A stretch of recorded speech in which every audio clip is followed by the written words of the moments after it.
What if I told you that two Amish sisters disappeared without a trace in 1995, and when their horse-drawn wagon was finally discovered 9 years later, it was found 200 feet underground in an abandoned mine shaft? This is the story of Iva and Elizabeth Vault, two young women whose routine delivery run became a nightmare that would terrorize an entire faith community for nearly a decade. In today's investigation, we'll uncover how a peaceful summer morning turned into every parent's worst fear, the chilling discovery that shattered a community's hope, a mother's relentless 9-year search for truth, and the twisted predator who had been watching, waiting, and hunting in the shadows of their secluded valley. I'm Barry, and this is Shadows by Barry, where we dive deep into the darkest corners of true crime. If you're new here, make sure to hit that subscribe button and ring the notification bell, because we post new investigations every week. And trust me, this case will take you on a journey you'll never forget. But before we begin, I want to warn you. This story contains disturbing content involving violence and long-term captivity. Viewer discretion is advised. To understand this case, we need to step into a world that exists parallel to our own, the Amish community of California's secluded mountain valley. In 1995, this peaceful settlement was home to the Vault family, parents Quill and Ephraim, and their two beloved daughters.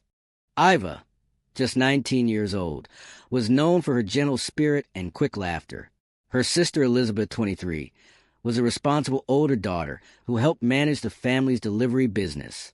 Both sisters shared the same striking bright blue eyes and unwavering devotion to their faith. Their world was one of simplicity and tradition. No electricity, no modern conveniences, just the rhythm of farm life guided by the seasons and their religious beliefs. The Vault farm sat nestled in this isolated valley, miles from the nearest town, surrounded by rolling hills and dense forests. But this isolation, which had always felt like protection, would soon become their greatest vulnerability. You see, the Vault sisters weren't just farmers. They were the family's connection to the outside world. Twice a week, they would hitch their horse to the family's black delivery wagon and venture beyond the settlement boundaries to sell their produce and handcrafted goods to the English neighbors, what the Amish called non-Amish people. This route had become routine, safe, predictable.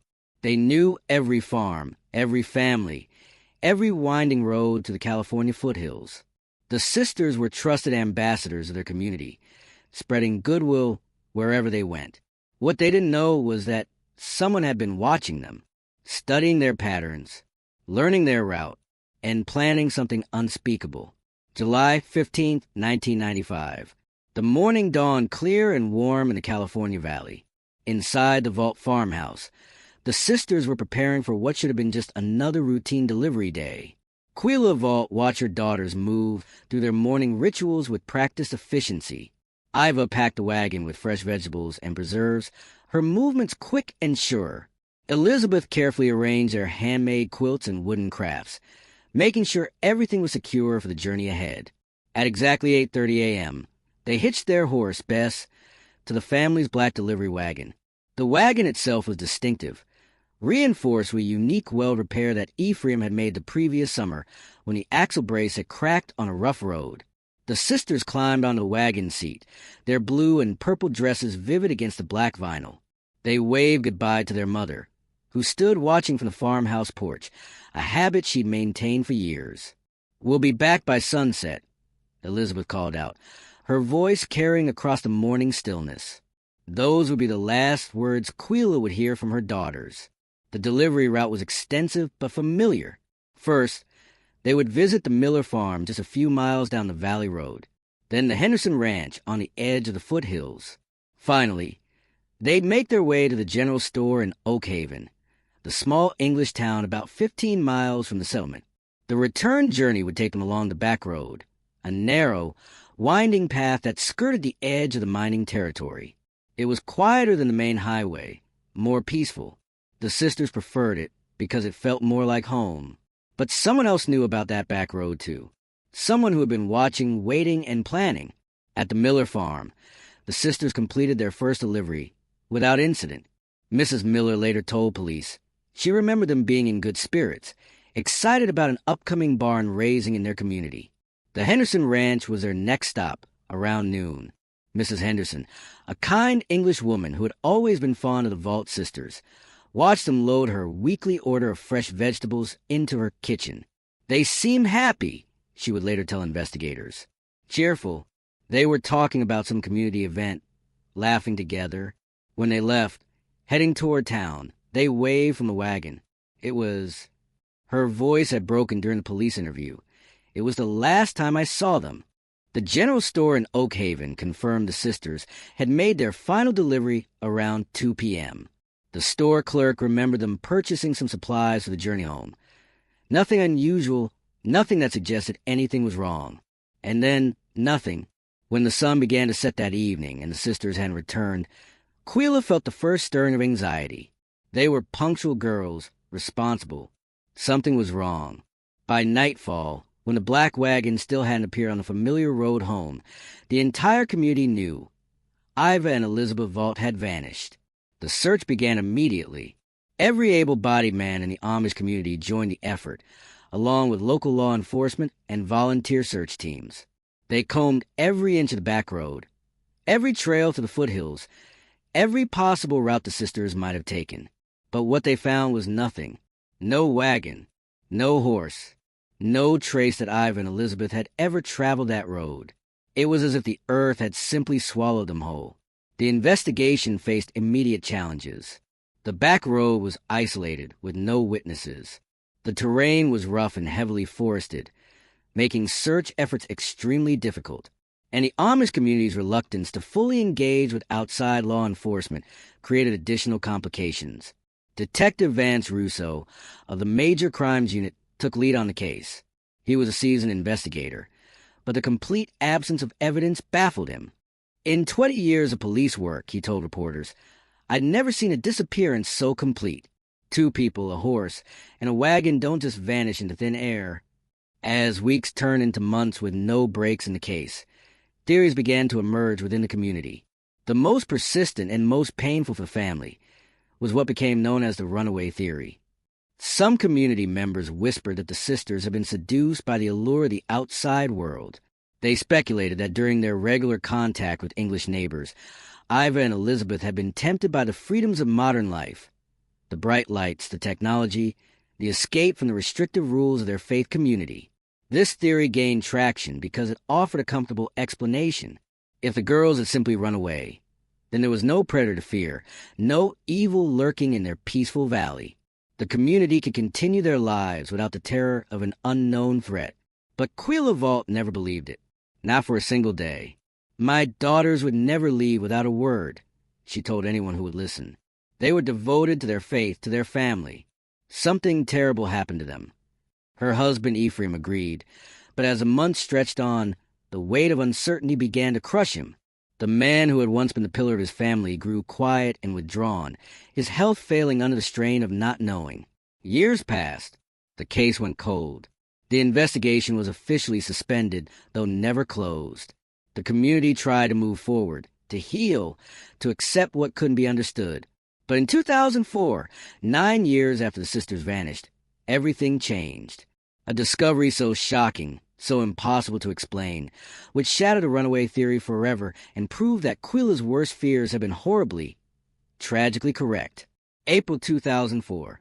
A team of state environmental workers was conducting routine inspections of abandoned mine shafts throughout the California foothills. A recent scandal involving chemical contamination in an old mine further north had forced the state to survey all historical mining sites for potential environmental hazards. The work was tedious, dangerous. Most of these shafts hadn't been entered in decades. They were looking for rusted equipment, chemical leaks, anything that might pose an ecological threat to the surrounding area. Site 44B was just another mark on their checklist. A narrow mine shaft in a remote section of the foothills, far from any populated areas. The opening was about 15 feet across, its edges crumbling and unstable. When the survey team lowered their equipment into the shaft, they expected to find the usual debris, old mining machinery, perhaps some rusted tools. What they found instead defied all explanation. Wedged deep in the earth, nearly 200 feet below the surface, was something that didn't belong in any mine shaft. Something that would reopen a case that had been cold for 9 years. It was a horse-drawn wagon. The call came to Detective Russo on a Tuesday afternoon. He listened in stunned silence as the environmental team's supervisor described what they'd discovered. "We need you to come out here," the supervisor said. "There's something down here that, well, I think it might be connected to one of your cases." Russo made the drive to the remote mining site, his mind racing. When he arrived, the scene was organized chaos. The environmental team had erected a motorized winch system over the gaping mouth of a shaft. Thick white ropes disappeared into the darkness below. "We photographed everything in place," the team leader explained.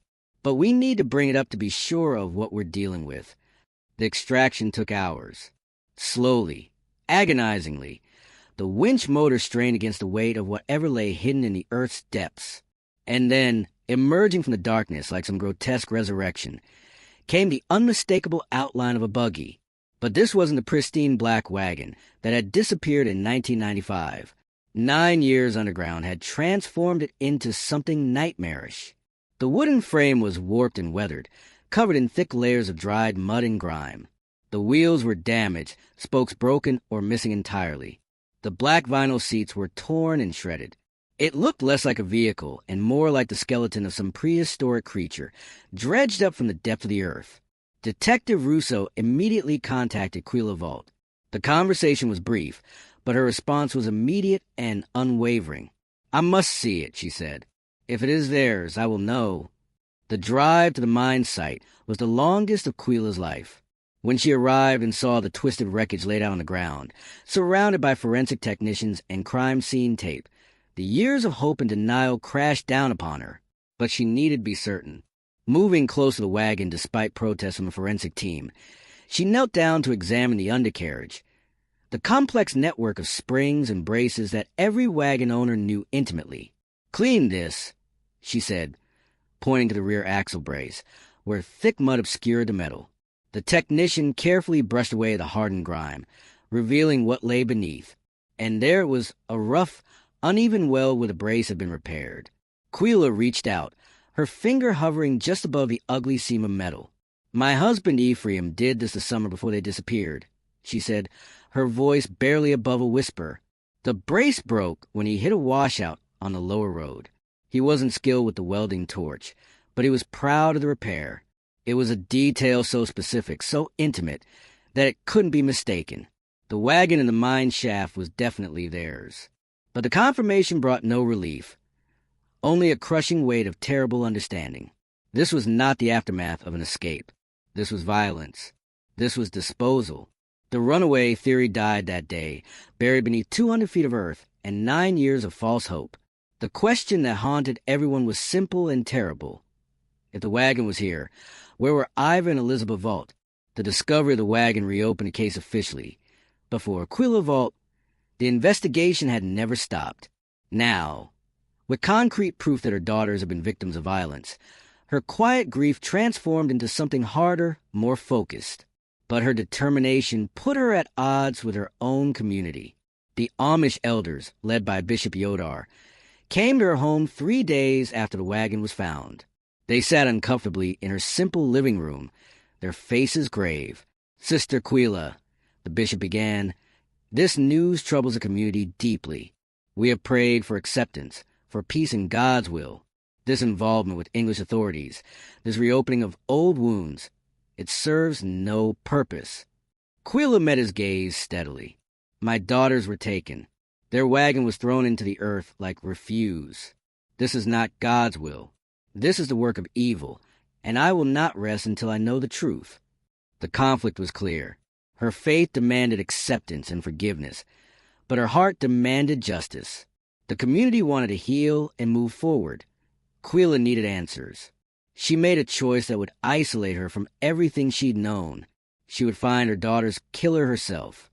Working with Detective Russo, Quila began to retrace every step of that final delivery route. But now she wasn't just a grieving mother. She was an investigator, looking at the familiar roads with new eyes. She discovered something the initial investigation had missed. Along the back road where the abduction likely occurred, hidden behind dense foliage, was an old logging road that led directly into the mining territory. It was overgrown but still passable for a vehicle with high clearance. This was the key. The killer hadn't randomly chosen the mine's shaft. He knew the area intimately. He had planned this, studied the terrain, found the perfect disposal site. The profile was becoming clearer. Someone local, someone with extensive knowledge of the back roads and abandoned mines. Someone who had been watching the sisters, learning their patterns. But just as the investigation was gaining momentum, the predator made his next move.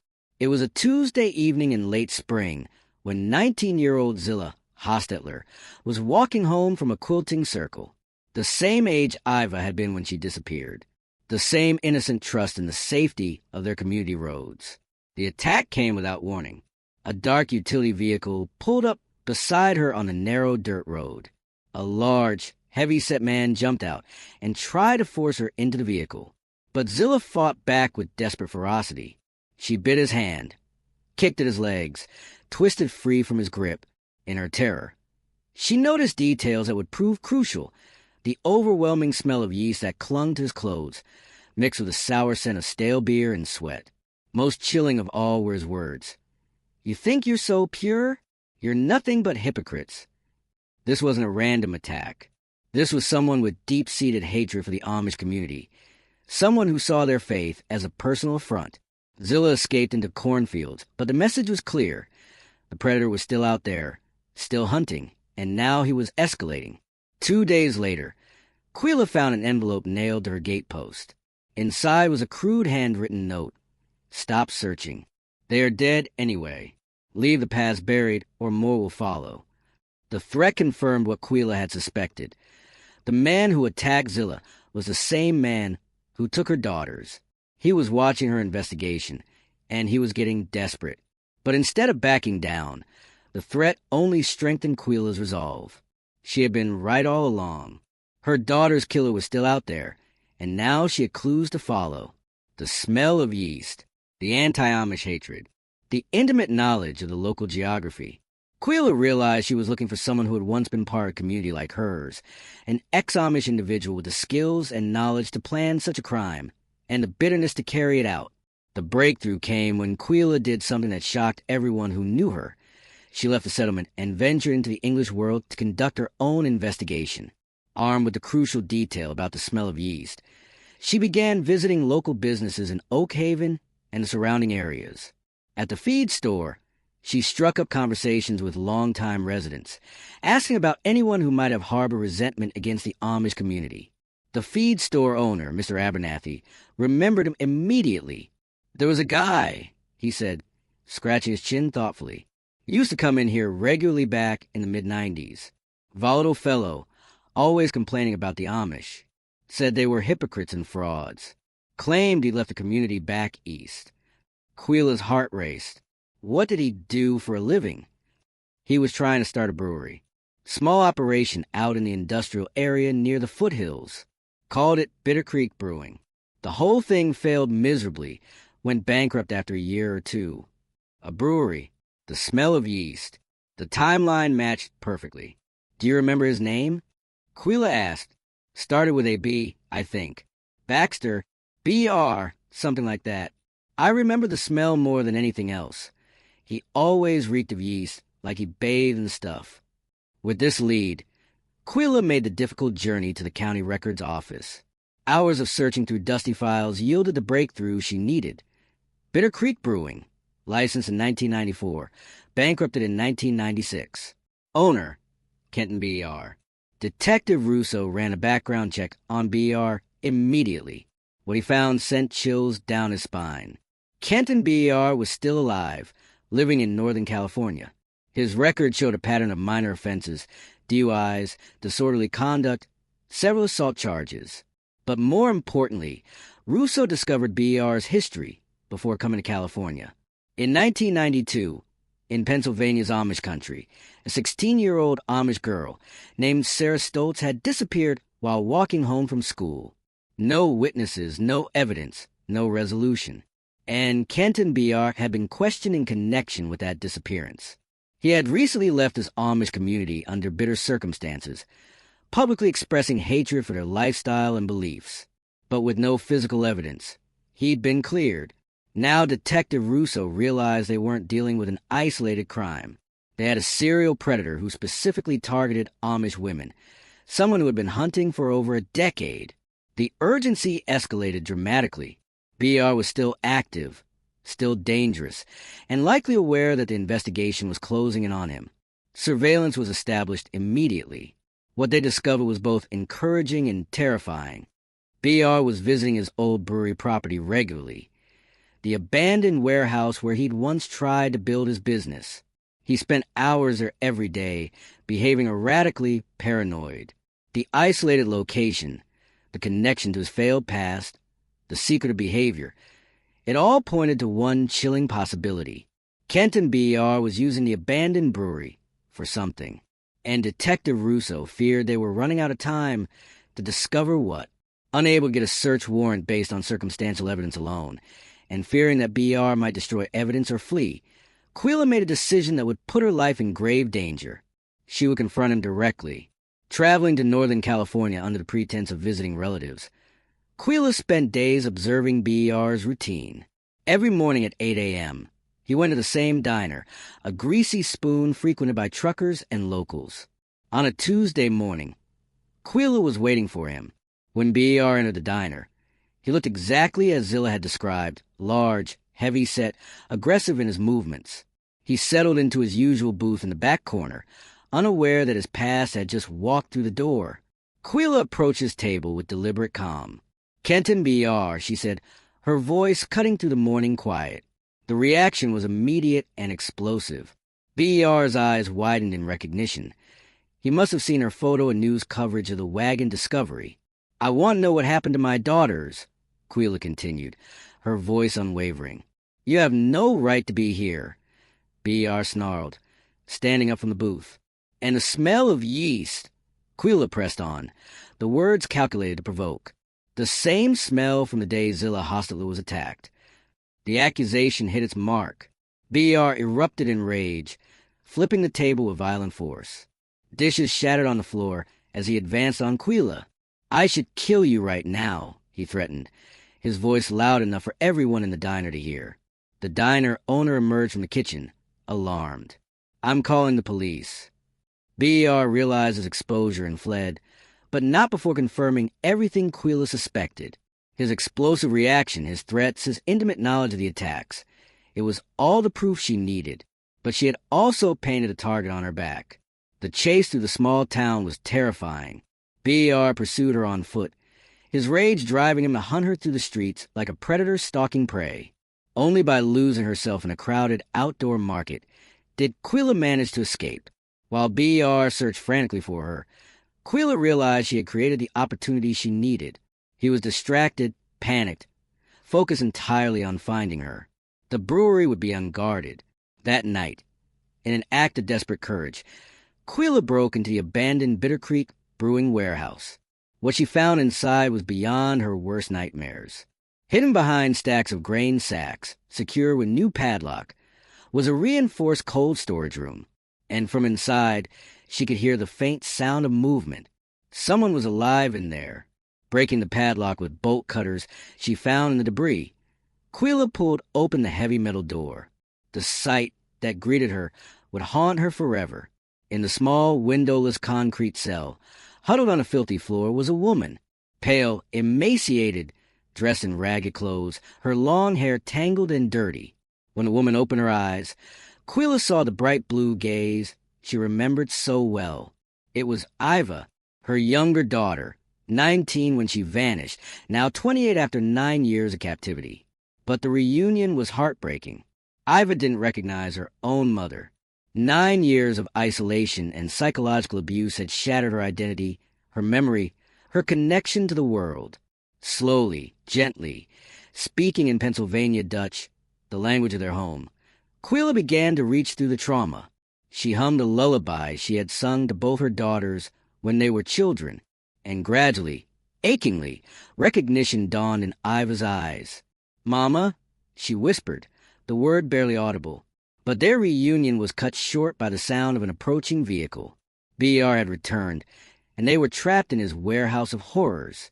What followed was a desperate fight for survival. BR, enraged at finding his captive being rescued, attacked with the fury of a cornered animal.